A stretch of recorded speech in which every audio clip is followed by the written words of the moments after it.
यह कहानी है रतन नाम के एक मेहनती किसान की। उसके परिवार में उसकी पत्नी और उसके दो पुत्र थे, जिनमें से एक का नाम हीरा और दूसरे का नाम बिरजू था। हीरा 5 साल का था और बिरजू 6 साल का। एक दिन रतन शाम के समय थका हारा अपने खेत से घर लौट रहा था कि तभी उसके कानों में एक बच्चे के रोने की आवाज़ आई। शाम के समय सन्नाटे में ये बच्चा कौन रो रहा है? जैसे ही रतन की नज़र झाड़ियों पर पड़ी तो उसने देखा कि एक नवजात शिशु झाड़ियों में पड़ा हुआ रो रहा था। उस नवजात शिशु को देखकर रतन अपने आप से बोला, राम राम राम, कैसा समय आ गया है। कोई अपने बच्चे को झाड़ियों में छोड़कर कैसे जा सकता है? अगर मैं इसे यहाँ छोड़कर गया तो ये बेचारा तो रात की सर्दी में ठिठुर ठिठुर कर मर जाएगा। मुझे इसे घर ले जाना चाहिए। रतन उस बच्चे को अपने घर ले आया। रतन के हाथों में बच्चा देखकर उसकी पत्नी विमला चौंकती हुई बोली, ए जी, ये किसका बच्चा है? रतन ने सारी घटना बताते हुए विमला से कहा, विमला, ये बच्चा मुझे झाड़ियों में पड़ा हुआ मिला। पता नहीं किसका बच्चा होगा। आप इसे क्यों उठाकर ले आए? इसके माता पिता तो परेशान हो रहे होंगे। विमला, कैसी बातें कर रही हो? मुझे जहां ये बच्चा पड़ा हुआ मिला वहां दूर दूर तक कोई इंसान नहीं था। और तुम तो जानती हो आजकल कितना खराब समय चल रहा है। आज से इस बच्चे की परवरिश हम दोनों करेंगे। पागल हो गए हैं क्या जी? हमारे 2 और बच्चे भी हैं। हमारे खुद के ही खाने के लाले पड़े रहते हैं और ऊपर से आप इस बच्चे की परवरिश की बात कर रहे हैं। चिंता मत करो विमला, भगवान हर किसी के नसीब की रोटी देता है, इसके नसीब की भी देगा। हम इसका नाम मोहन रखेंगे। तो आप ही अपने मोहन को अपने गले से चिपटाए रखिए। मुझसे किसी भी प्रकार की उम्मीद मत रखना। मैं अपना प्यार अपने पुत्रों में ही बांटूंगी। मैं किसी दूसरे के बच्चे को अपने गले नहीं लगा सकती। समय ऐसे ही बीतने लगा। विमला हमेशा क्रोध भरी नज़रों से मोहन को देखती और वहीं अपने दोनों पुत्र राजू और बिरजू को बड़े लाड प्यार से रखती। ऐसे ही 10 साल बीत गए और एक दिन रतन ने अपनी पत्नी से कहा, विमला, तुम्हारा रवैया मोहन के प्रति बिल्कुल भी ठीक नहीं है। उस बेचारे को तो पता ही नहीं है कि वो बेचारा एक अनाथ है। वो जब बड़ा हो जाए तब तुम उसे बता देना। मैंने तुमसे पहले ही कह दिया था कि मुझसे किसी भी प्रकार की उम्मीद मत रखना। तुमसे तो बात करना ही बेकार है। इतना कहकर रतन गुस्से से घर से बाहर चला गया और उसके बाहर जाते ही रोहन विमला के पास आकर खड़ा हो गया और बड़ी मासूमियत से बोला, मुझे भूख लगी है माँ। हाय, अब बस मैं तुझे खाना खिलाती रहूं। मेरे पास क्या बस यही काम रह गया? मेरी बात सुनो, खाना इतनी आसानी से नहीं मिलता, उसे कमाना पड़ता है। और यहाँ तुझे मुफ्त में तो कुछ भी नहीं मिलेगा, समझा? चल पहले घर की पूरी सफाई कर। जब घर की पूरी साफ सफाई हो जाए उसके बाद ही तुझे खाना मिलेगा। एक भी कोना छूटना नहीं चाहिए, नहीं तो खाना नहीं मिलेगा। माँ, मुझे बहुत तेज भूख लगी है। और मुझे भी माँ, खाना खिला दो ना। अरे अरे, तुम दोनों को भूख लगी है तो तुमने मुझे पहले क्यों नहीं बताया? मैंने तुम दोनों का मनपसंद खाना बनाया है और मैंने तुम दोनों के लिए देसी घी भी निकाला है। चलो, मैं तुम दोनों को अपने हाथों से खाना खिलाती हूँ। ए मोहन के बच्चे, चुपचाप अपना काम खत्म कर, तभी खाना मिलेगा। मोहन आंखों में आंसू लिए इस दृश्य को देखकर चुपचाप अपने काम में लग गया। समय ऐसे ही बीतता रहा और एक दिन फिर से रतन अपनी पत्नी से बोला, विमला, मैं सब जानता हूं, तुम मेरी पीठ के पीछे मोहन के साथ बहुत बुरा व्यवहार करती हो। मैं तुम्हें बता दूं, ये सब तुम ठीक नहीं कर रही। क्या ठीक है और क्या गलत है, ये बताने की तुम्हें मुझे कोई आवश्यकता नहीं। हमारा सहारा हमारे सगे पुत्र हीरा और बिरजू ही बनेंगे। इस अनाथ से हमें कोई सहारा नहीं मिलेगा और ये बात तुम्हें एक ना एक दिन समझ में आ जाएगी। रतन जानता था कि विमला से बहस करने का कोई फायदा नहीं है। वो और बहस ना करके घर से बाहर निकल गया। समय यूं ही बीतता गया। अब मोहन जवान हो चुका था। मोहन जहां अपने पिता रतन के साथ उसके कामों में हाथ बटाता, वहीं हीरा और बिरजू पूरा दिन गांव में आवारागर्दी करते फिरते। हेलो, आई लव यू जी। चल काम कर अपना। विमला के लाड़ प्यार ने उन दोनों को बिगाड़ दिया था। एक दिन रतन और मोहन अपने खेत में काम कर रहे थे कि तभी गांव का मुखिया वहां आ पहुंचा और क्रोधित होकर रतन से बोला, देखो रतन, मुझे बस तुम्हारी इज्जत का ख्याल है, इसीलिए मैं तुम्हारे दोनों बेटों से कुछ नहीं कहता। आखिर क्या हुआ मुखिया जी? क्या कर दिया है मेरे बेटों ने? क्या किया है? अरे तुम देखकर भी अंधे बने हुए हो। उन्होंने मेरी एक लौती पुत्री सिमरन का जीना हराम कर रखा है। जब भी वो घर से बाहर निकलती है, तुम्हारे दोनों पुत्र उसे छेड़ने लगते हैं। मुखिया जी, उन दोनों की गलती की मैं आपसे क्षमा मांगता हूँ, उन्हें माफ कर दीजिए। रतन, मैं तुम्हारा सम्मान करता हूँ, इसी वजह से अब तक चुप था। मेरी बिटिया की शादी होने वाली है। अगर अब तुम्हारे दोनों बेटों ने मेरी बेटी को छेड़ा तो फिर मुझसे मत कुछ कहना। मैं उन दोनों का वो हाल करूंगा कि उनकी नानी याद आ जाएगी। इतना कहकर मुखिया क्रोध से पैर पटकता हुआ वहां से चला गया।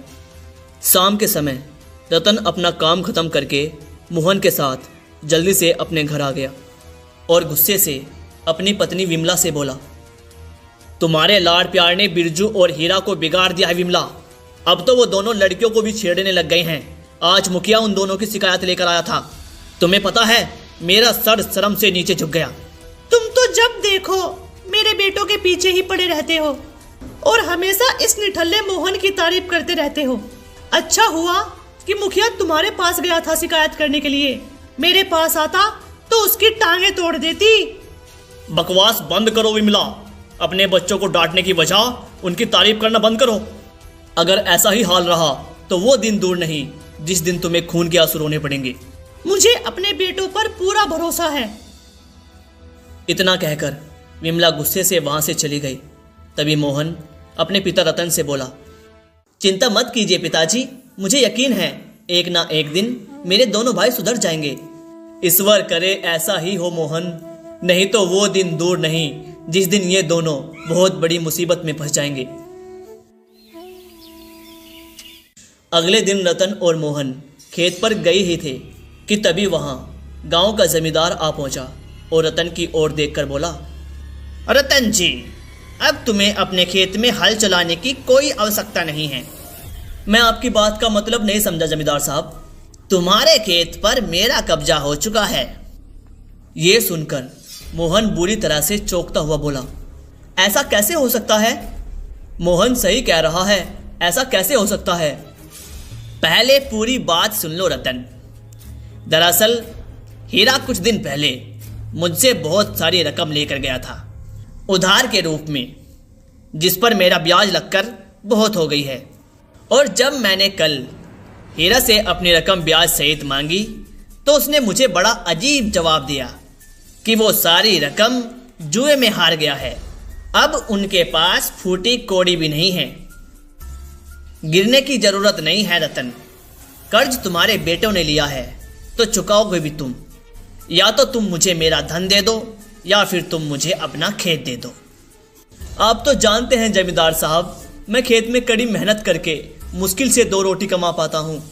मैं सब समझ गया, और ज्यादा दुखड़ा रोने की जरूरत नहीं है। अपने बेटे मोहन को लेकर यहां से दफा हो जाओ, अब ये खेत मेरा है। रतन निराश होकर मोहन के साथ अपने घर चलाया और सारी घटना अपनी पत्नी को बताते हुए बोला, देखा तुमने, मैंने कहा था ना कि ज्यादा लाड़ प्यार से बच्चे बिगड़ जाते हैं, लेकिन तुमने मेरी एक नहीं सुनी। हीरा की वजह से हमारे पुरखों का खेत हमारे हाथ से चला गया। अपने पति की बात सुनकर विमला गहरी सोच में डूबती हुई बोली, अब मैं समझी कि आज हीरा घर पर क्यों नहीं आया। अगर हीरा ने कोई गलत काम किया है तो इसका मतलब ये नहीं है कि बिरजू भी ऐसा काम करेगा। मुझे विश्वास है कि हमारा बिरजू मेहनत करके जमींदार जी से अपना खेत जरूर छुड़वाएगा। लेकिन घर पर अभी तक तो बिरजू भी नहीं आया। चिंता मत कीजिए, बिरजू हीरा जैसा बिल्कुल भी नहीं है। बिरजू रात तक घर पर लौट आएगा, देखना तुम। अगले दिन रतन सोकर उठा ही था कि इतने में उसके घर का दरवाज़ा कोई जोर जोर से पीटने लगा। रतन ने जैसे ही दरवाज़ा खोला तो उसने देखा कि उसके घर के बाहर गांव का मुखिया गांव के लोगों के साथ खड़ा हुआ है और रतन को क्रोध भरी नज़रों से देख रहा था। अब क्या हुआ मुखिया जी?